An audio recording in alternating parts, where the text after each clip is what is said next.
So it is just after 11 o'clock on this wonderful Wednesday morning, and at Academy of York, we really want to be able to empower you to be the best you can be in your life.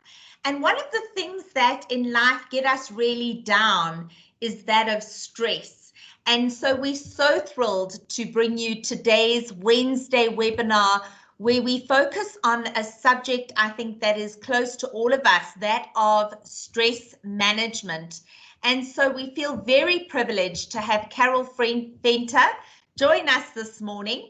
Carol is a social worker who started her career at Sanka Alcohol and Drug Centre in the Eastern Cape as a social worker student in 1997, while she was still completing her degree at Rhodes University. She went on to bigger and better things, and she held the position of director until leaving the organization in 2006. During this time, Carol lectured and supervised field work for Rhodes University Social Work Department on a part-time basis. But after leaving Sanka, Carol then worked at a number of non-profit organizations in the fields of victim empowerment, disability, and family care. And she also coordinated the student volunteer program at Rhodes University. And in 2013, so 7 years ago, Carol joined ICAS, an employee wellness program provider, and she now holds the position of client services manager. So Carol also runs a practice where she provides counseling to individuals who are struggling with addiction, and she has recently completed her master's in occupational social work at Wits University. So Carol comes to us with so much knowledge on the subject of stress management. Welcome as our guest speaker this morning, Carol. Over to you. Just a reminder, in terms of today's topic talk, we will be sending you copies of the slides, which Carol has very generously shared. And we're going to hold questions to the end of the talk. The talk will be about 20 to 30 minutes in length, maybe a little longer. And then we'll be opening the floor to your questions. If you have a question, please pop it in the chat function. I'm going to note those questions, and at the end of the talk, Carol will then answer your questions, and hopefully we can interact together. So over to you, Carol. Thank you, Val. Thank you so much for the warm welcome. And thank you to everybody who's taken the time to join us this morning. I really am honoured and thrilled to have the opportunity to speak to you on this topic that is, so pertinent. As Val's saying, I think every single one of us can certainly relate to that. Even just today, waking up to find we had no electricity threw such a curveball and placed so much stress on me with a busy work day. And, we have to quickly find solutions and stay on our toes, and stress just comes in so many shapes and sizes, and we have so many challenges these days, so I can definitely relate. So so thank you. I think let's get started. I'm going to share my screen with you so that we can go through this together. All right. Okay, so that was me, just an overview of what we're going to cover this morning. I think a big question, why are we all so stressed? And we all have our different reasons, but we have some commonalities as well. What exactly is stress? And then looking at some signs and symptoms that we are under stress. I think very important is some practical tips on what we can do to help keep our stress levels down, or at least how to lower them. And then at the end, I'd like to share some resources with you so that if anything we speak about today really, touches you, resonates with you, and you feel you might need to reach out for extra support, you do know where you can go to from there. Right, so the million-dollar question, why are we so stressed? If I were to ask all of you to give some input and share your stress at the moment, I'm sure you would have some additional examples to share here. But I think quite relevant to where we all are today is we're struggling to find work-life balance. And I mean, work when you're a student, that is your work as well. And many are students and trying to work. I can also relate to that, having just been through 2 years of juggling that extra ball. So we're trying to find this balance in our life. And there's actually a school of thought that says there is no such thing as work-life balance. It's more about work-life integration, and how can we integrate those different aspects of our life and find some sort of harmony between the two. And I think at the moment, many people are stuck at home or are choosing to work from home. We are in level 2 now, so we do have a little bit more flexibility, but work life has become a little bit more blurred. We're working often in our homes, and many are parents that are possibly trying to look after their kids and do homeschooling and so forth as well, and at the same time trying to keep down a job. So this one is a little bit more challenging now more than ever. Then we have, I think, related to the work-life balance issue, we have multiple roles and responsibilities. It sometimes feels like we are, only a worker, or we do nothing else but work, or we do nothing else but study, but we all have multiple roles. I just think of myself as a wife, a parent, a sister, a child, a friend, a daughter-in-law. I'm a manager, I'm a social worker. There are just so many aspects that make up who we are, and those responsibilities can be quite draining and demanding on us, and we often find they all sort of seem to flare up at the same time as well. That's just, as we say, Murphy's Law. And then we take on other people's stress. I'm sure some of you can relate to that, but when others around us are stressed, especially the people we love and care about, we like magnets for that, and we take it on, very often because of the role or the responsibilities that we carry, trying to support them and, being the individual that they would reach out to when they need help, or it might be financial support that we have to provide. But those around us impact on our stress as well, and we absorb that. Then, of course, we live in South Africa, which means we are unfortunately always being exposed to crime, and very often to trauma as well. So, I was just speaking to a friend this weekend who shared how her housemate had been hijacked a few days before, and just how traumatic that was for both of them, and how this friend of mine is carrying the trauma and the stress of her housemate. And unfortunately, those sort of stories are almost everyday, regular occurrences for us. And we are constantly, therefore, in a certain state of stress, just due to the nature of our country. And with that, I'm not even yet speaking about COVID and the lockdown. And then financial challenges. Again, it might be one that's a little bit more pertinent to all of us right now.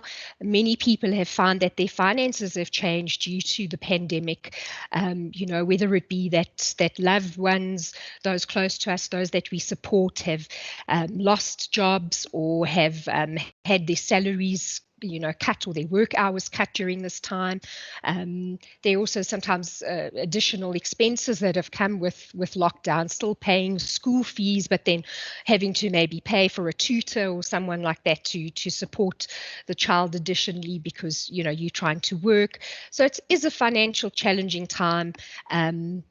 It's tax time as well for those that are working, and we find we generally struggle with finances, and now there really is a new focus on our financial challenges. And then lack of support systems. Not everybody is as fortunate as others to have a close support system. Perhaps families not even in the same town, or even in the same province. They maybe struggle to make friends, or just don't have a strong support system around them, and that can be very stressful, because it is good to have somebody to share your stress with. We don't want to overburden them, but at the same time, we need to know that there is somebody there to support us and to carry us a little bit when the going gets tough. And individuals who don't have that struggle a lot more with stress. Then we also tend to be stressed because of a lack of healthy coping mechanisms. I think healthy coping mechanisms are something that we often have to learn. They don't come naturally, or, we learn them perhaps from our parents or the individuals around us and how they cope with stress. And not everyone's the best role model. So how they deal with stress might be quite unhealthy. And those are habits excuse me, that we have taken on for ourselves.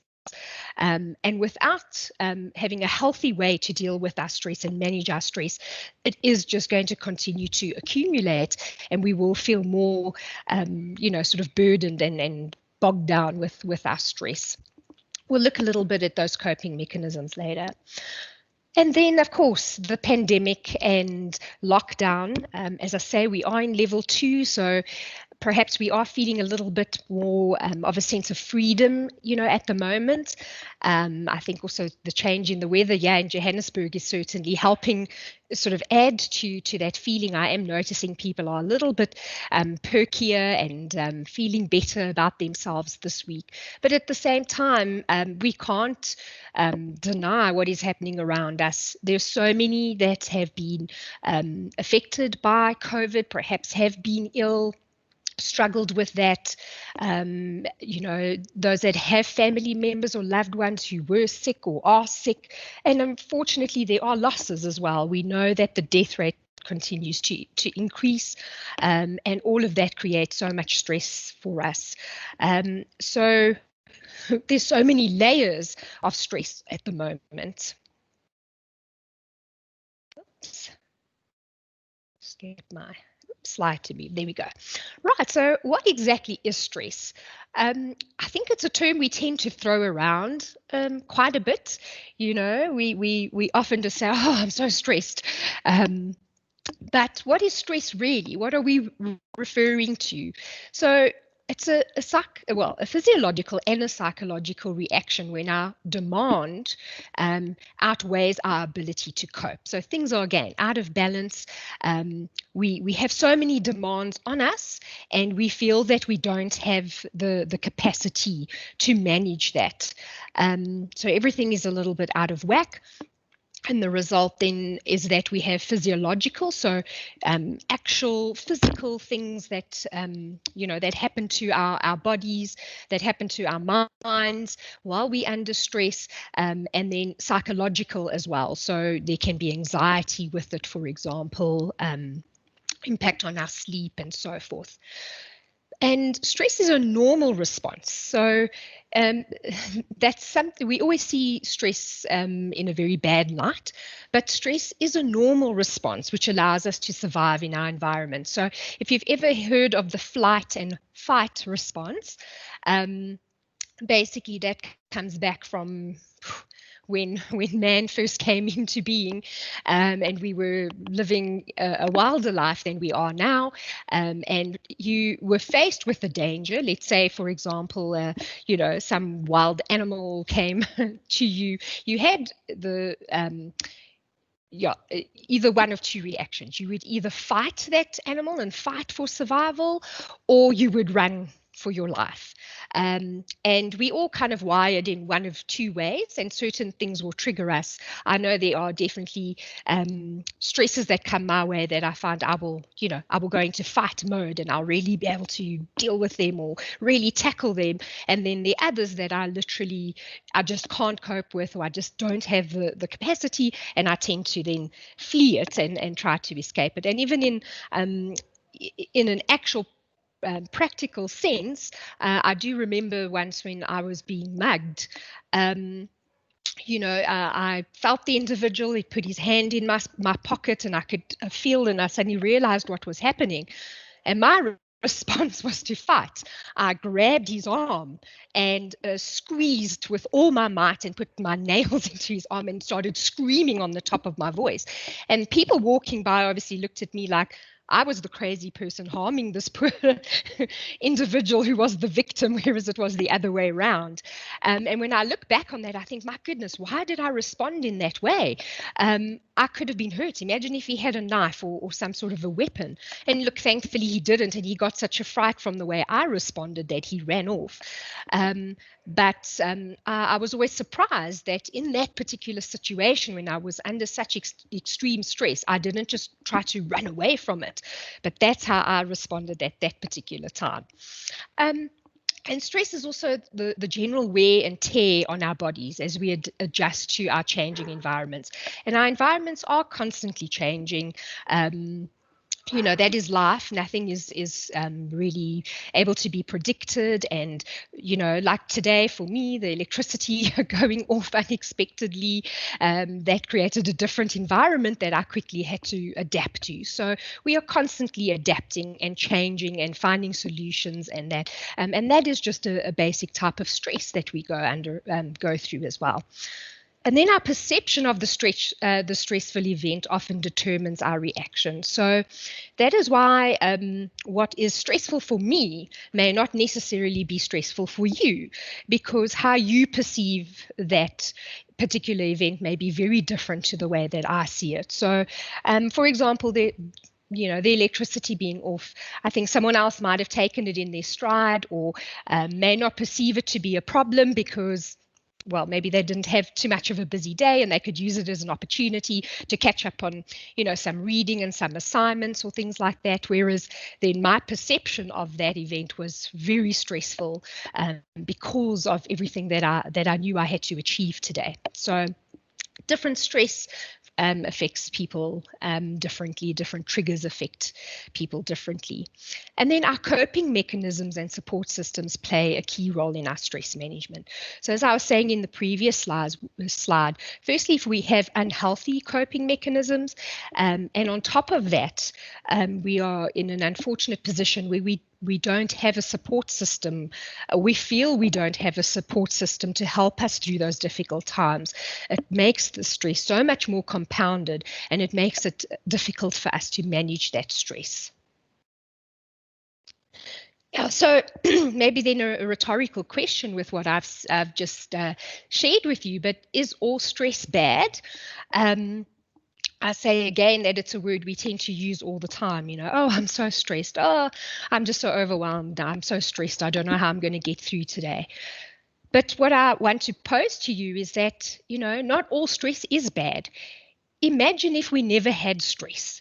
Imagine if, you, for example, never had assignments to write or tests to do, or exams, for example, or no pressure on you at all. I think we'd become quite lazy individuals.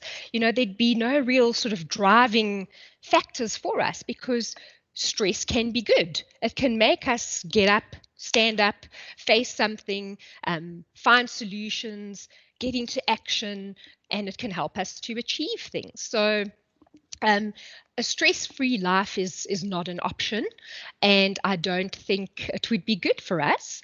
We'd be, sort of couch potatoes with nothing really to achieve or nothing to rattle us. But the problem is when we have too much stress, or our stress is too prolonged, and we don't have those healthy coping mechanisms or don't have a support system around us. So signs and symptoms, and I don't know if one or two want to be brave. Maybe if you want to type it into the chat function and someone can just read them out to me. But are there any signs and symptoms of stress that you are aware of? Anybody just want to share one or two with us? Carol, at this point, we don't have anybody sharing anything on the meeting chat as yet, but I would say maybe one of the signs and symptoms of stress is where you're feeling a bit anxious and your chest feels a little tight. Janine says problems sleeping at night. Yeah, Janine, I think that's a great comment. Or maybe when you're feeling stressed, you sort of snap at people. You're not as calm or, good at dealing with problems. Hamu also mentions maybe loss of appetite. Sheikh says tiredness. So a few people engaging. Please, guys, if you would like to be heard, send your message in the chat function. But I think those are Thank all you. great Yeah, ideas. absolutely. Mancha says feeling isolated. Aaliyah agrees, a tight chest. That really Okay. is one of the Okay. symptoms of feeling stress. Thank you. Thank you, Val, and thanks everyone for that input. I think very relevant points, and I think we can all relate to some of those. Of course, we experience different signs and symptoms. Again, just as we are wired to different triggers for stress, and we perceive events differently, and therefore experience stress a bit differently, our signs and symptoms can differ. But an important thing is to know, what are the signs for me? What are the symptoms I experience when I am stressed? And it's not good stress, and it's stress that's continuing for too long. So what I'd like to share with you, these are some examples, but again, as I say, you definitely need to give it some thought. What are your signs? Regular colds and flus can be a symptom of stress. Our system in general starts to get run down the longer that we are under stress. So you can normally pick that up in individuals around you when you see they're often quite sickly, and it's normally colds and flus that they struggle with, and that can be a sign of stress. Headaches and migraines. I certainly know quite a few people that when they are under extreme stress, they are floored by migraines, literally to the point of, having to spend a day in bed in the dark to try get it to lift. I know for myself, maybe towards the end of the day, if I've been having a very hectic day and feel, quite stressed, I can get a headache, and then I'll share, my coping strategies later. Fatigue, somebody did mention, I think, tiredness. So feeling fatigued, tired, lack of energy, having sleeping problems. And that is also quite interesting when it comes to sleep. You have those individuals that struggle with insomnia, that lie in bed at night. Their mind is like, that hamster running on the wheel that just won't stop. They're thinking about the day, they're thinking about the next day, they're worrying and, really overthinking so many things. So they struggle to fall asleep and then get, very few hours and wake up the next day feeling very tired with no energy to really face what that day has to bring. And then you have others who use sleep as an escape and find that they can literally climb into their bed and sleep the day away, and it just helps them to get away from all their stress. And sometimes we need that. I certainly find when I have been under stress for a long time, I do need to sleep a little bit more, have a day on the weekend where I don't set the alarm and just try to catch up on, well, they say you never really catch up, but I find I do feel a little bit better if I have even an hour more sleep than I normally would. So just watch yourself there. Which one are you? Are you the insomniac, or are you the oversleeper that's using sleep to escape from problems or from stress? And then eating, very similar as well. I think somebody mentioned, maybe, I can't recall if it was eating too much or not eating. But again, we tend to go one of two ways. We either find emotional comfort in food. It depends on our relationship with food. So we might find ourselves eating more to cope with stress. And then you have those that undereat and lose their appetite completely. And what you then will also see is either an individual gaining weight or losing weight. And the terrible thing about stress, if you are an individual that tends to stress eat, is that you normally want to eat all the bad things. I was having a conversation with a colleague the other day who said, "Oh, I'm stress eating." And I said to them, "Well, what are you eating?" And she said, "Oh, chips and biscuits. I just can't stop myself. And I buy bags of like jelly tots and things." And I said, "Well, how about, chopping up some carrots and putting them in front of you, and some cherry tomatoes and some slices of cucumber or something?" And she sort of looked at me like I was crazy, because when she's stressed, she craves sweet things and she craves naughty things. So yeah, it is something we do have to watch and just see which way do we go when it comes to our stress. Digestion problems, people do develop maybe tummy issues. There are people that get things like spastic colons when they're very stressed. So those are things to look out for. Irritability and moodiness as well. Certainly something I can relate to. I become a little bit snappy. I struggle to hide my irritation, and I'm maybe not as warm and kind as I should be when I'm very stressed. Anxiety, which I think even Val mentioned. And anxiety, I'm not talking about anxiety as a disorder, as a diagnosed disorder here, but just that general anxiety that an individual gets where you really feel it on your chest. That's certainly how I feel it, this sort of pressure on my chest sometimes that it makes it a little bit more difficult to really breathe properly. And I feel just that there's this heaviness on my chest, and maybe a little bit of sort of shaking and butterflies in the tummy that go along with it. Difficulty sleeping, so I've repeated that there. And then increased substance abuse. That can be a very unhealthy coping mechanism when it comes to managing our stress. And I must just share with you, it's not even about substances. So it's not just about perhaps having more alcohol, like having an extra glass of wine or an extra whiskey or beer or whatever it might be in the evening to try get our stress down and to relax ourselves, but also other unhealthy habits like maybe being online too long, online gaming, online shopping, maybe things like gambling, and of course food would fit in there as well. Maybe even using exercise as a means to cope with stress, but taking it too far to the point that it is becoming an unhealthy coping mechanism. And then back and neck issues. That's quite a key sign for a lot of individuals that they're stressed as well. A lot of people seem to carry their their stress in their shoulders, in their necks.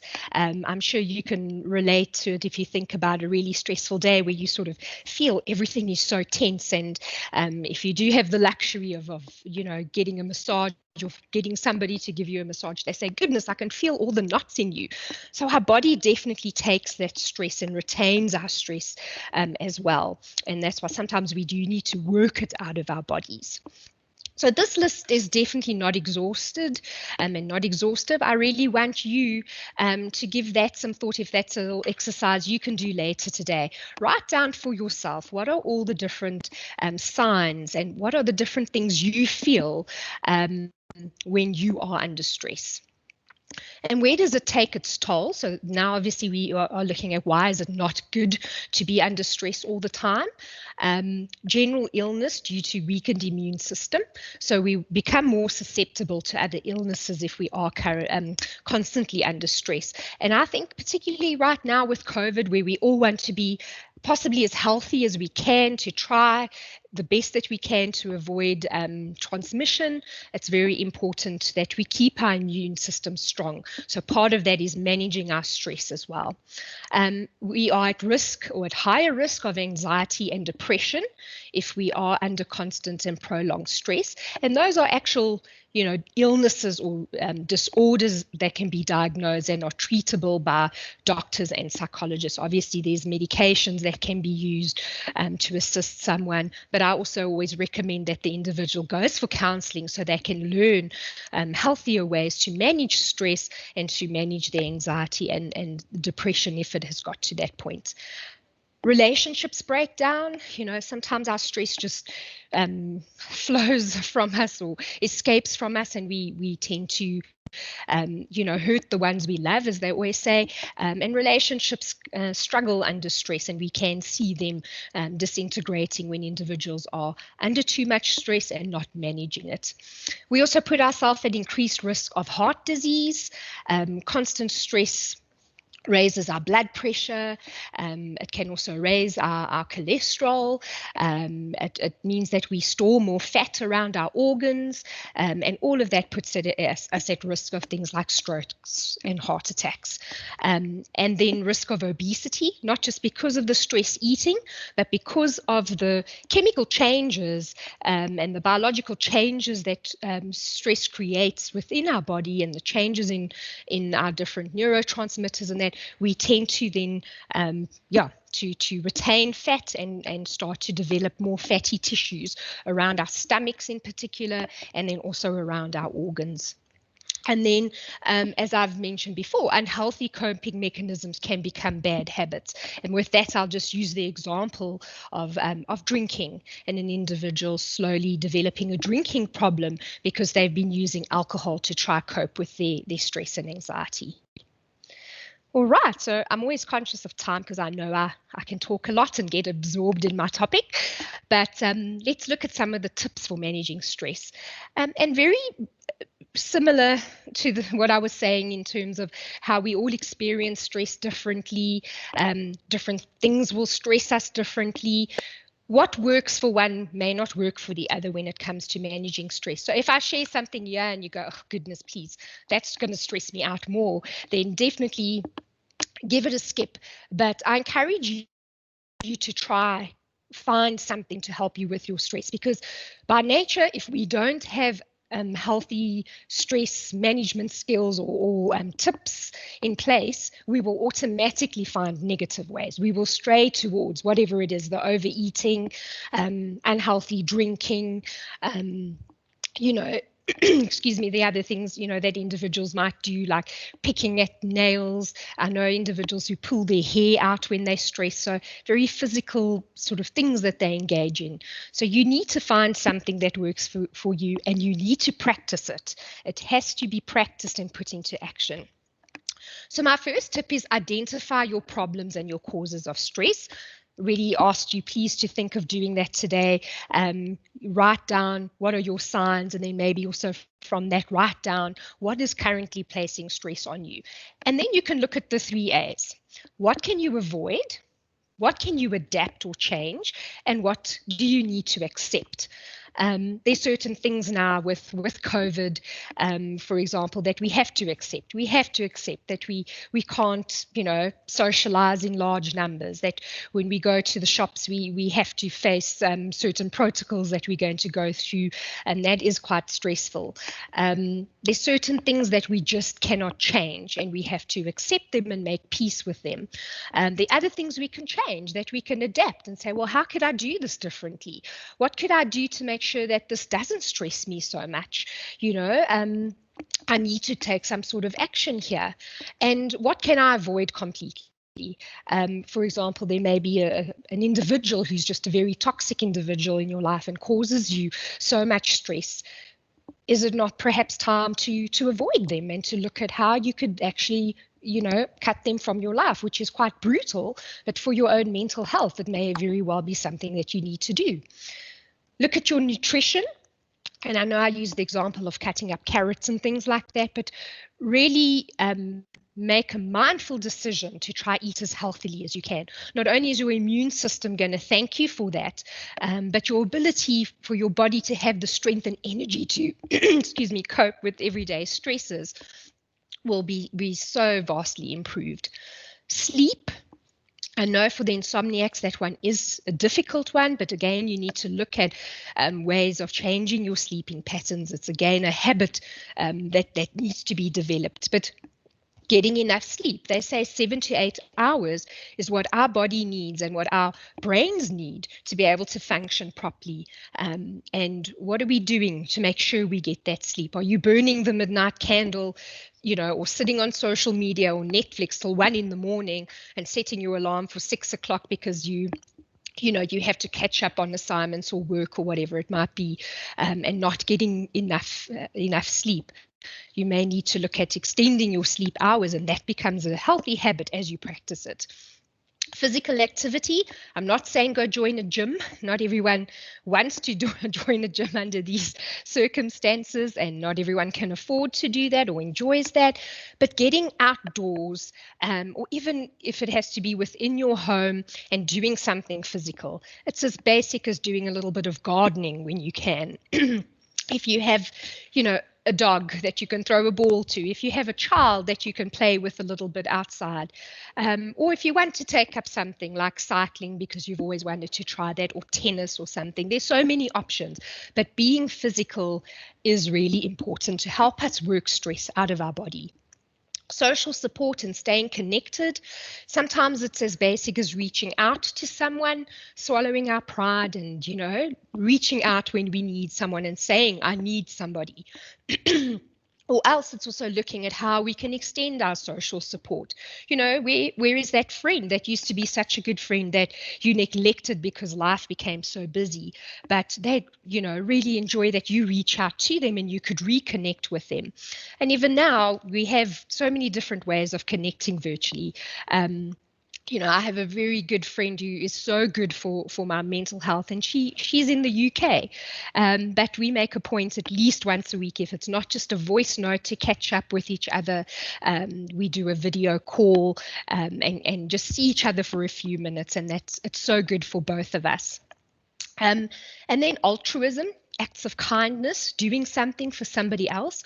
Don't underestimate the power of that and how good that can make you feel, the healthy, endorphins and that it can release into your body. And there's different ways you can volunteer and different ways you can reach out to help somebody else and make their day.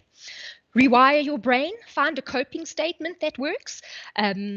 Some people laugh at me, but my favorite one is this too shall pass.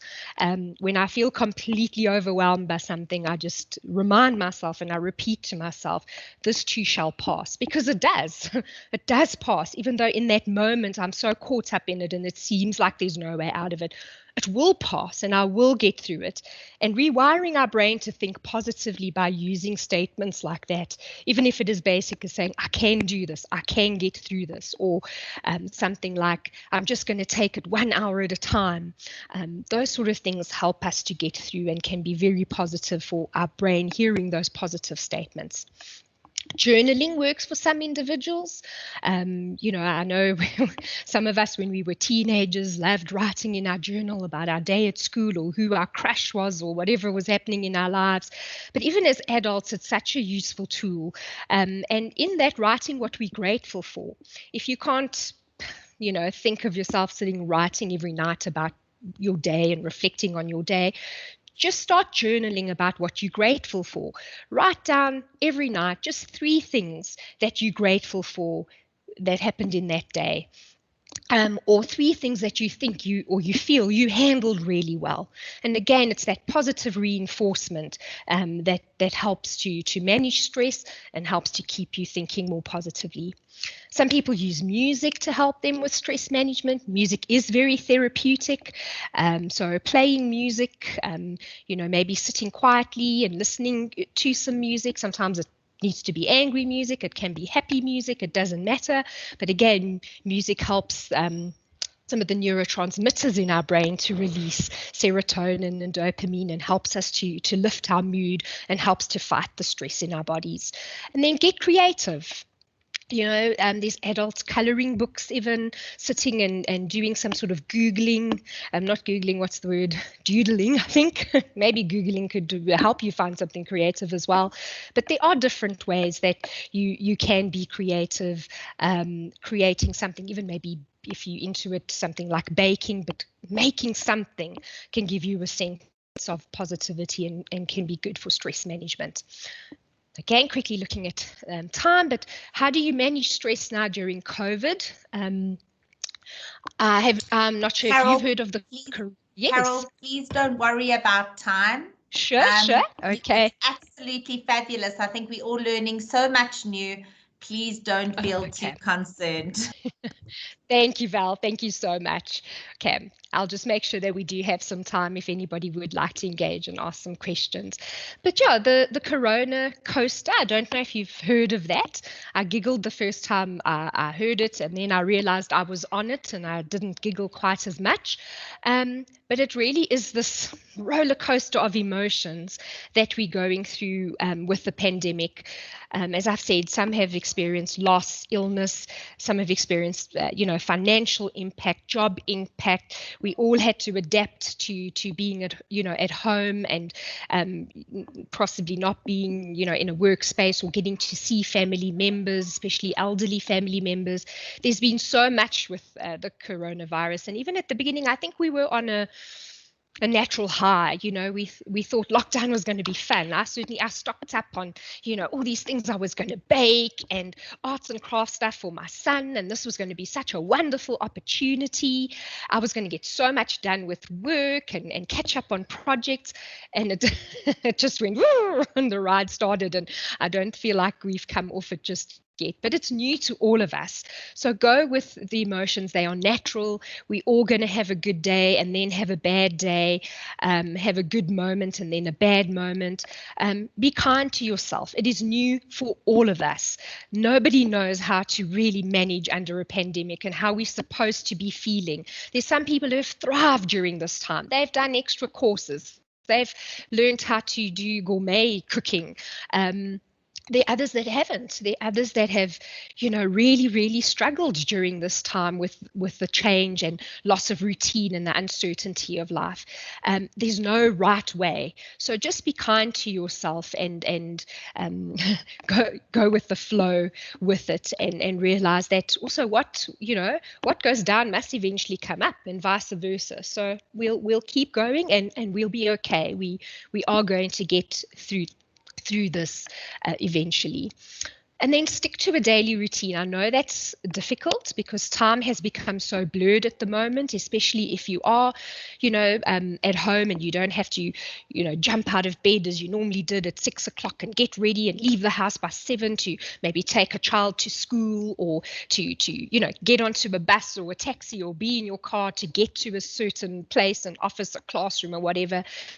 It's a bit more blurred now, but stick to a routine. Get up at the same time every day, get dressed, make sure you have your shower, your bath when you need to, have lunch at a certain time, have your breakfast. Keep a routine, because we are creatures of habit as humans, and we do need that routine. It's good for our mental health. And then focus on your mental health and your self-care, however works for you.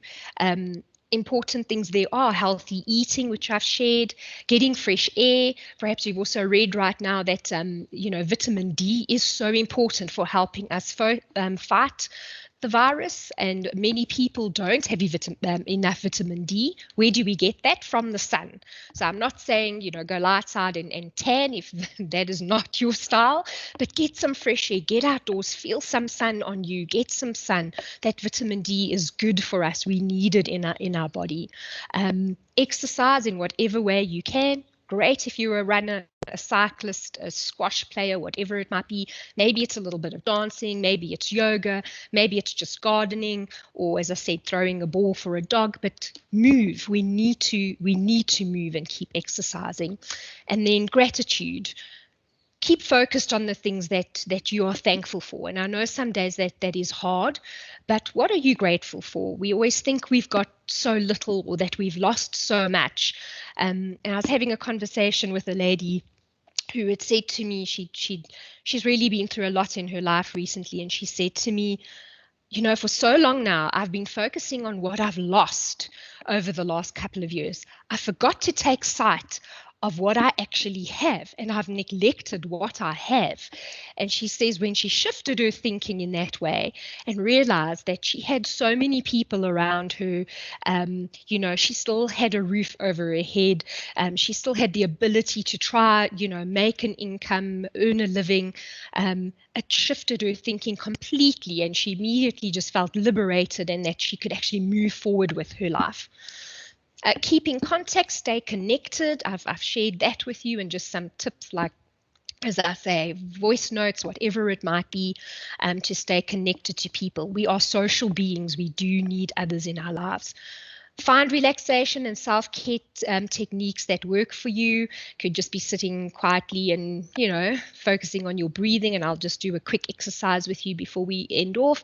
It could be that, that exercise we speak of. It could be coloring in. It could be cooking. It could be listening to music. Find what works for you and make time for it. If you don't make time for it, it's not just automatically going to happen. You have to make the time for it. Be kind to yourself. You're doing the best you can. This is new to all of us. Limit exposure to social media and the news, as it can make you feel overwhelmed. At the beginning of lockdown, I was quite obsessed with reading the numbers of positive cases. Then it was the number of deaths. I'd log on every night, every morning I'd look, and I realized that was really starting to make me feel very overwhelmed. My child was picking up on that, and he'd say to me every day, "Mom, what are the numbers on now?" And I was like, a 9-year-old shouldn't be worrying about that right now. He was picking up on my stress and my anxiety. So I've stopped reading. I have no idea what the figures are right now. And I'm not reading as much news as I did. I pick what I read to make sure what are the positive stories out there about how we're winning this battle. Find new ways to have fun. Could be playing board games. I know of people that do things like hosting quizzes or virtual parties. I've heard all kinds of things, but we do have to find new ways to have fun because we can't quite do what we used to before. And that gives us an opportunity again to be creative. Don't put too much pressure on yourself to overachieve. It doesn't matter if you aren't, as I say, a master chef by now, or if you haven't taken on new hobbies or done extra courses or extra credits. It doesn't matter.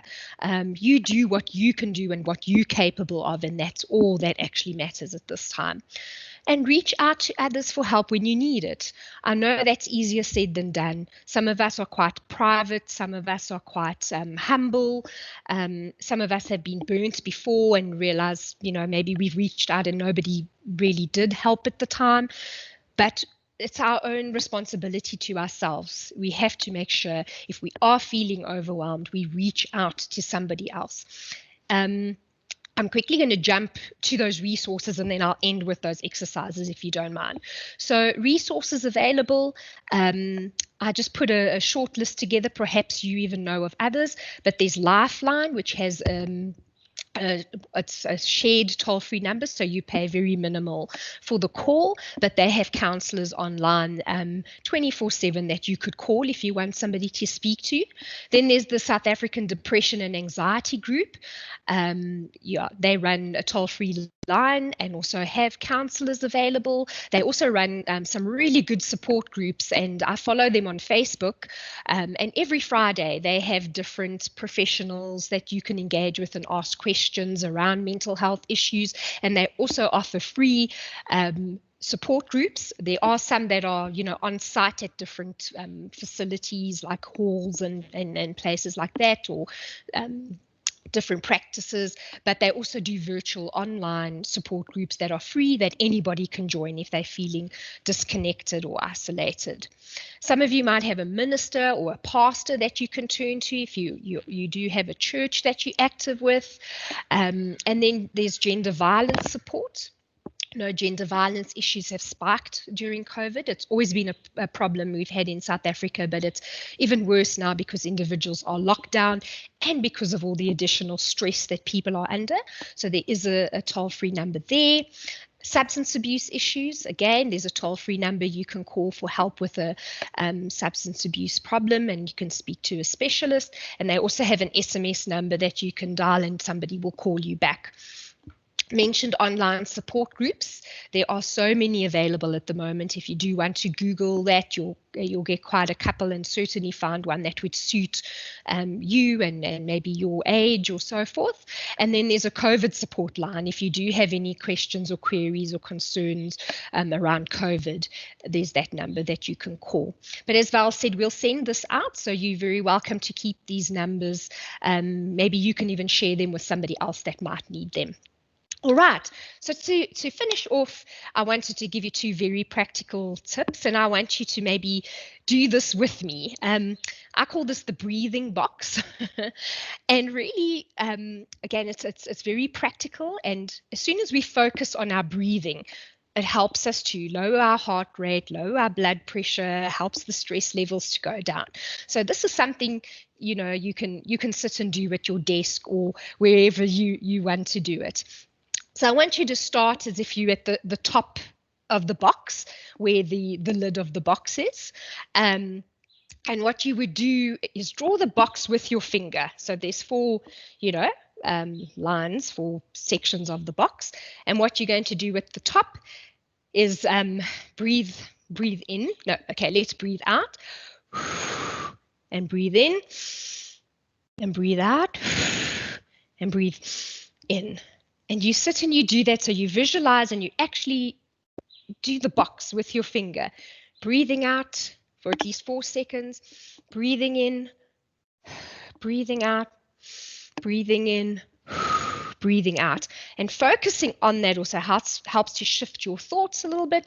So say the breathing is just wonderful for us. The oxygen going to our brain immediately helps us, and you'll find that your stress and that feeling of anxiety will start to drop. So you can close your eyes and just sit and do that and picture the box as you do it.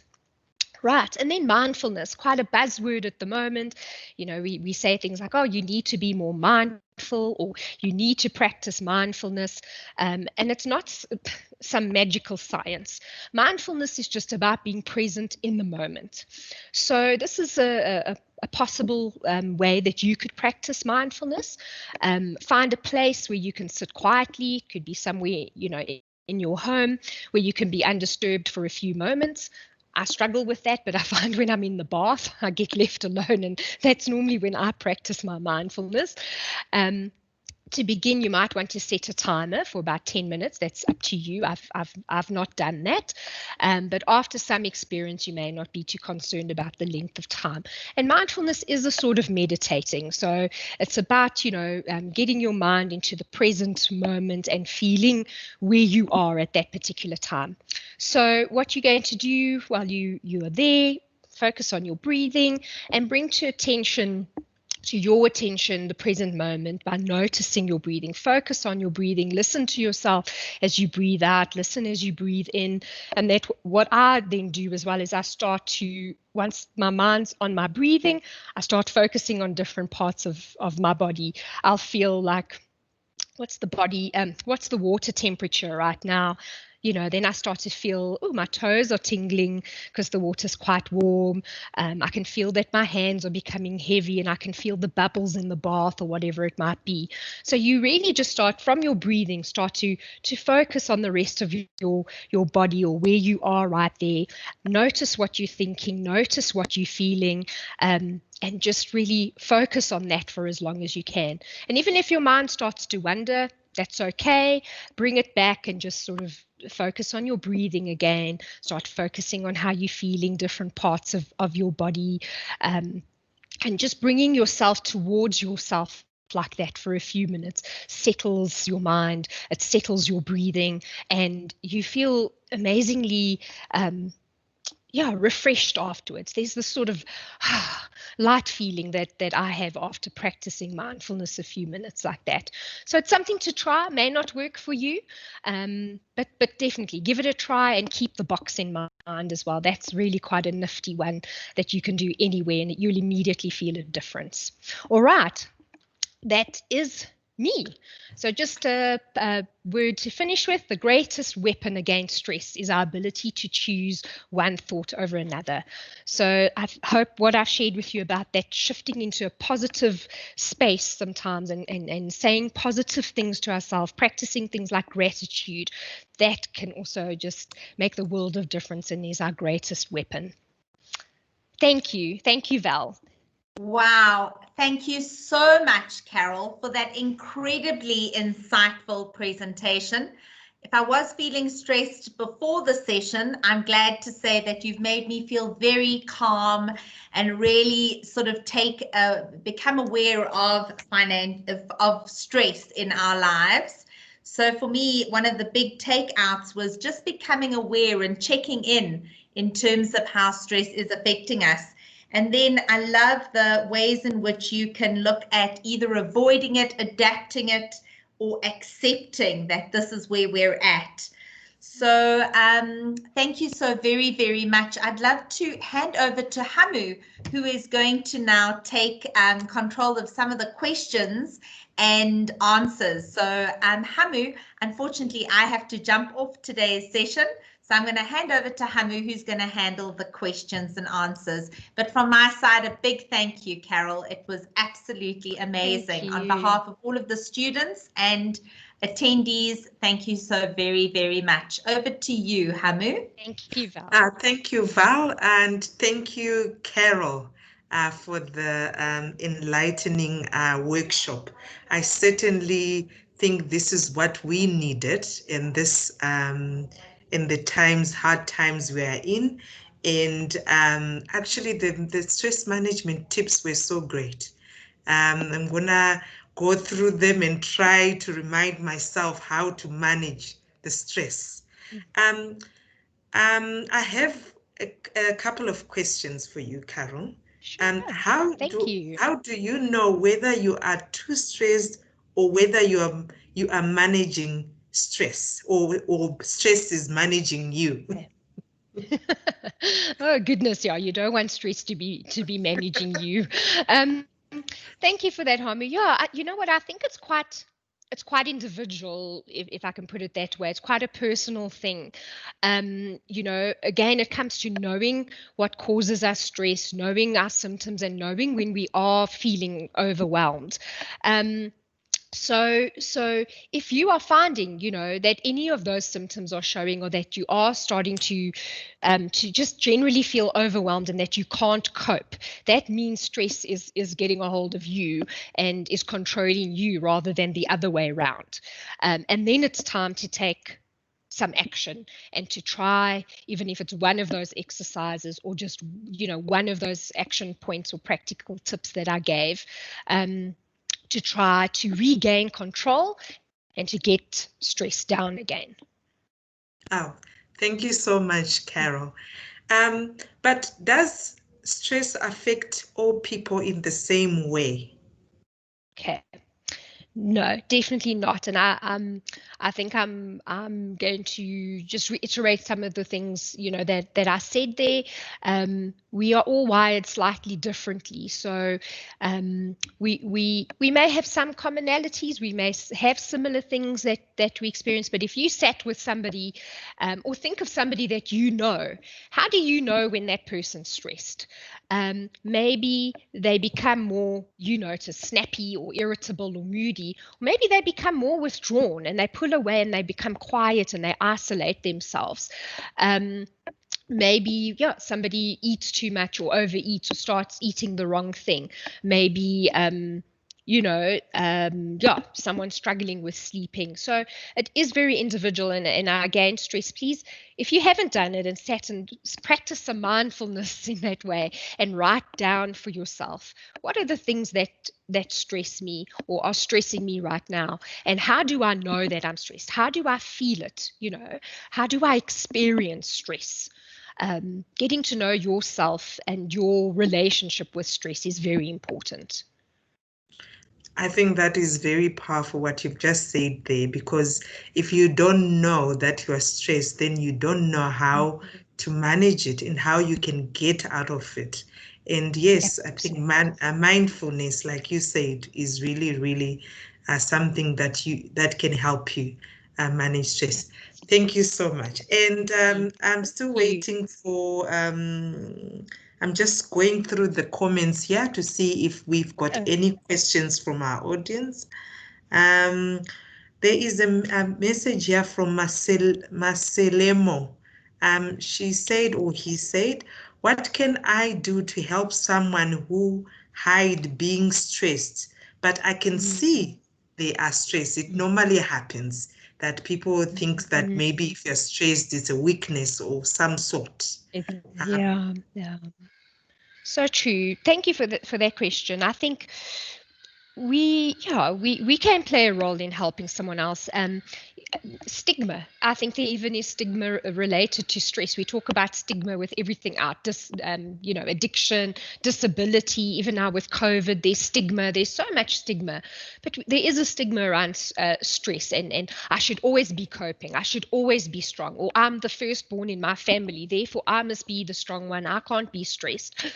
But I think it's so important to firstly acknowledge, for somebody when you notice that they're stressed. Maybe they haven't noticed, and you can point that out to them and say, I am worried about you. I notice that you're under a lot of stress. Have you noticed that you have lost weight? Have you noticed that you're not sleeping well? I can see you are exhausted. Have you noticed how snappy you are?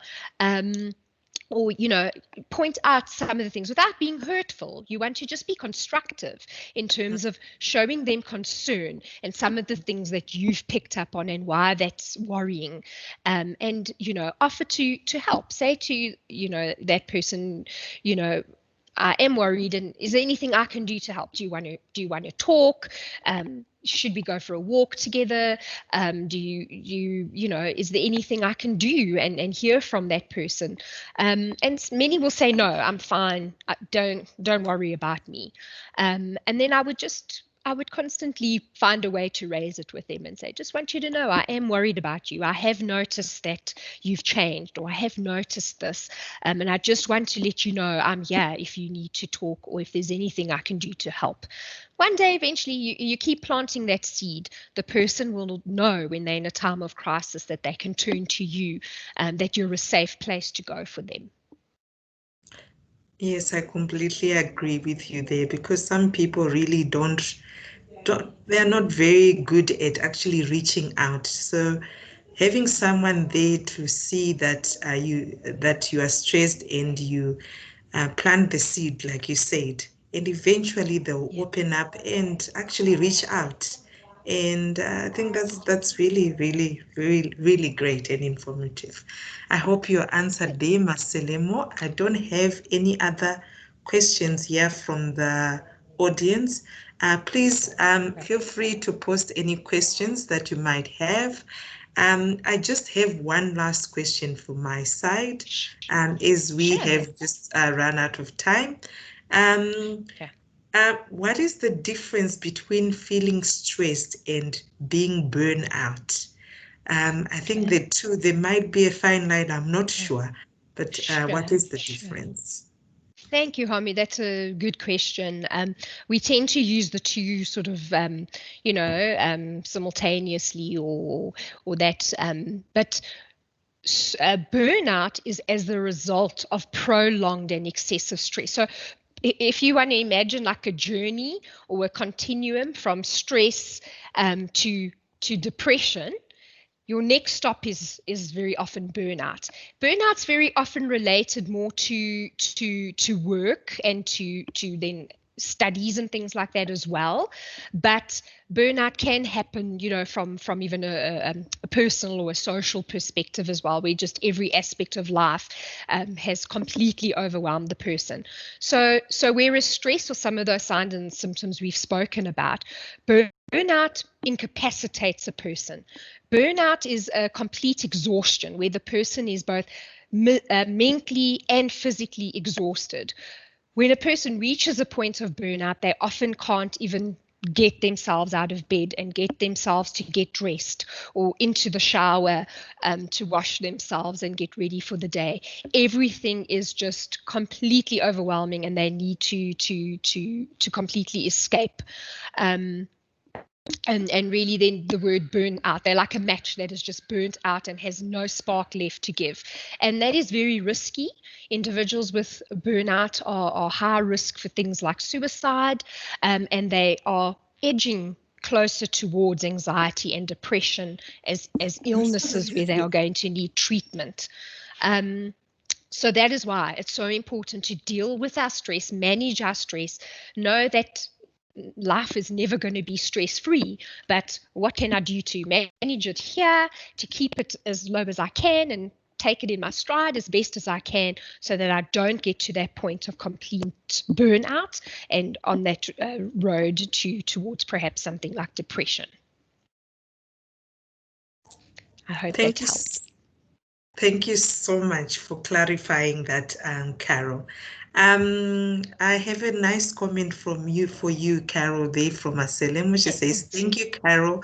Your voice is nice and perfectly clear, and you're so beautiful. Just notice. Thank you. See the video. That's very, very sweet. Thank you, Masalemo. It must be the filter on the screen. And then Jim Sony or Murovedzi said, sometimes you won't know until you really know the truth. Thanks a lot. Sure. So I don't have any more questions, and I don't see any more questions from the audience. I think this would be the end of our session. And thank you so much, Carol, for your time. It's been a very informative workshop, and a reminder to the audience that we are going to send you the notes for the webinar, because there are very important numbers there that Carol has shared with us. If you need to reach out, if you're feeling stressed and you want to reach out, there's numbers that you can call. There's people that you can talk to actually for free, and the numbers are toll free. You don't pay for the call. So it's important to reach out. So we are going to share the full slides, and the session is recorded, so you can listen to it again and hear Carol's voice telling you about how to manage your stress. So thank you so much, Carol. And thank you. Also to remind everyone on the call that the Wisdom Wednesday webinar sessions actually are available every fortnight. So look forward to the next session, which will happen in the second week of September. The invites would be sent out to everyone. So book your next webinar session. And thank you so much for your time, everyone on the call. This is the end of our session today. Thank you. Thank you, everybody. And thank you so much, Hamu. I really enjoyed the time with you all, and I hope there was just even one helpful nugget people could take. So thank you for the opportunity.